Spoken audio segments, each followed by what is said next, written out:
thapameng e nngwe ya go fiša, Biko o tlo bapala bjaneng.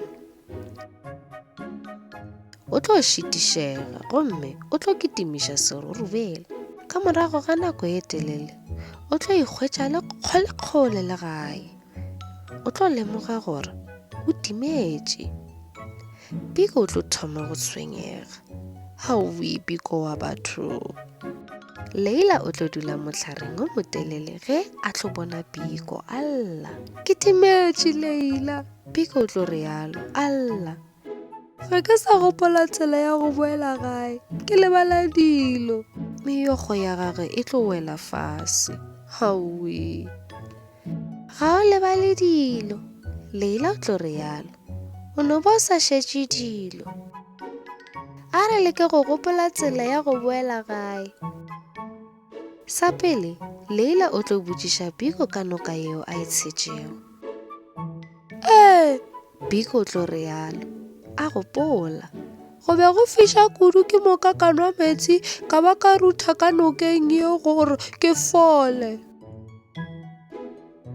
Ba tlo thoma go boela morago ba le mmogo, gomme ba tlo kgwetša noka yeo. Na o fetile mehlare ya go ikgetha? Dimango, Biko o tlo go eletša. Bjale o tla be a gopola mohlare o mogolo wa momango. Ke rata dimango, Biko o tlo realo. Ge ba tla be ba bona mohlare o momango kwa kgole. Gannyane Leila o tlo thuša Biko go gopola. Mmotwana o motala wa go swana le khubu ya go robala. Naga ya bjang bjo bo serolane, mo dipitsi di rata go utama gona.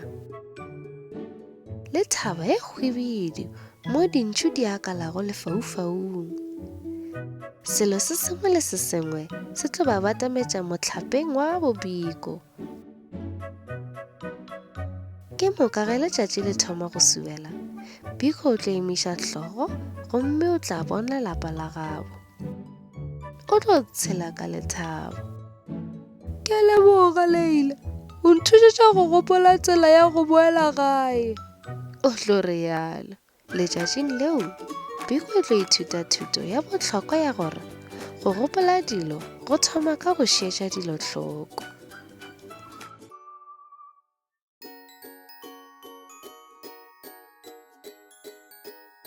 To watch more stories, just visit our YouTube channel. All stories are in the present, past and future tenses, also available in various languages. How great!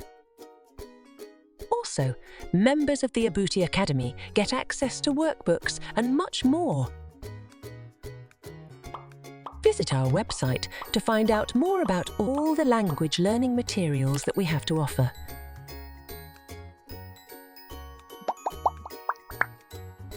www.abutisyllabus.com